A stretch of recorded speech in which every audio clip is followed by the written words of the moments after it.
ఈరోజు నన్ను ఒక 6వ తరగతి అబ్బాయి ఒక ఇంట్రెస్టింగ్ క్వెషన్ నన్ను అడిగాడు.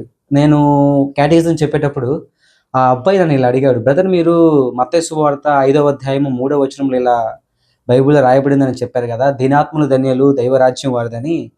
దైవరాజ్యం వాళ్ళది ఎలా అవుతుంది బ్రదర్? ఇప్పుడు దీనాత్ములు ఉన్నారు, పేదవాళ్ళు ఉన్నారు, ఎంతోమంది కష్టపడే వాళ్ళున్నారు, బాధల్లో ఉండేవాళ్ళున్నారు. అలాంటి వాళ్ళకి ఈ దైవరాజ్యం వాళ్ళది ఎలా అవుతుందని నన్ను ప్రశ్నించాడు. యాక్చువల్లీ అది మనం ఆలోచించవలసినటువంటి ఒక మంచి ప్రశ్నే. దాని గురించి మనం ఇక్కడ చర్చించుకోవాలి. ఎందుకంటే, ఆ అబ్బాయి అడిగిన ప్రశ్నలో నాకు ఎక్కడో కొద్దిగా నిజం కనిపించింది. ప్రస్తుతం ఉన్న జనరేషన్ కావచ్చు, మన తరాలు కావచ్చు, ముందు వచ్చే తరాలకు గూడా ఇదే ఆలోచన ఉంటుంది. ఏంటంటే, ఎవరైనా కష్టాల్లో ఉన్నప్పుడు దేవుడిని తలుచుకుంటారు. కానీ, ఆ కష్టంలో ఆ సమయానికి దేవుడు హెల్ప్ చేయలేదనుకో, మనం ఏం చేస్తాం? ఆటోమేటిక్‌గా నేచురల్‌గా ఏం చేస్తామంటే దేవుడిని మనం తిట్టుకుంటాం. దేవుడు నాకెందుకు ఇలా చేస్తున్నాడు? నా కుటుంబానికి ఎందుకు ఇలా చేస్తున్నాడు? లేకపోతే సమయానికి నా చేతికి డబ్బులు ఎందుకు రావట్లేదు? నేను చాలా కష్టాలలో ఉన్నాను, శ్రమలలో ఉన్నానని చాలామంది ఇలా దేవుడిని ఒక మాట అనడం గాని, మనసులో తిట్టుకోవడం గాని ఇలా జరుగుతూ ఉంటాయి. అపార్థాలు జరుగుతూ ఉంటాయి.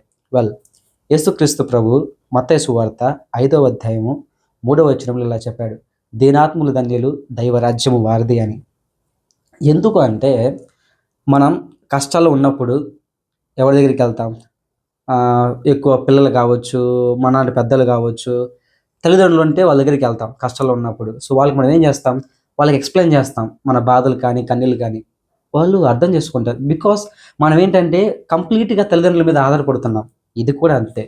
ఎవరైతే కష్టాల్లో ఉన్నప్పుడు దేవుని మీద ఆధారపడి బతుకుతారో, యేసు ప్రభువుని నమ్ముకొని బతుకుతారో, అలాంటి వాళ్ళు దైవరాజ్యం యేసు ప్రభు ఉంటున్నాడు. ఎందుకంటే పేదలకు కానీ, కష్టాల్లో ఉండేవాళ్ళకి కానీ, కన్నీళ్లలో ఉండేవాళ్ళకి గానీ, సమస్యల్లో ఉన్నకి గానీ దిక్కు ఒక్కడే.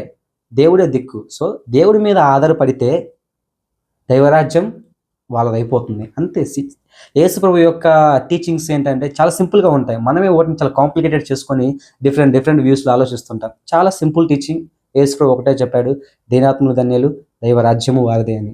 Just depend on God. యేసుప్రభు మీద జస్ట్ ఆధారపడి బతకండి. అలా నువ్వు ఆధారపడి బతుకుతుంటే నిజంగానే దేవుడు నిన్ను, నీ కుటుంబాన్ని, నీ సమస్యలని, నీ బాధలు, నీ కష్టాలు, కన్నీళ్ళు ప్రతి ఒక్క పనిని దేవుడు ఆశీర్వదిస్తాడు. ఆశీర్వదించడమే కాకుండా నీకు దైవరాజ్యానికి ఒక టికెట్‌ని కూడా ఏర్పరుస్తాడు. సో, నేను ఆ అబ్బాయికి ఇదే చెప్పాననమాట. ఎనీబడీ ఎవరైనా సరే దేవుడి మీద ఆధారపడితే దైవరాజ్యం వాళ్ళదే. So, thank you for watching. మీ పిల్లలకి గూడా ఇదే చెప్పండి. ఈ వీడియో పిల్లలు గాని చూస్తూ ఉంటే దయచేసి ఈ యొక్క అర్థాన్ని తెలుసుకోండి. Thank you for watching.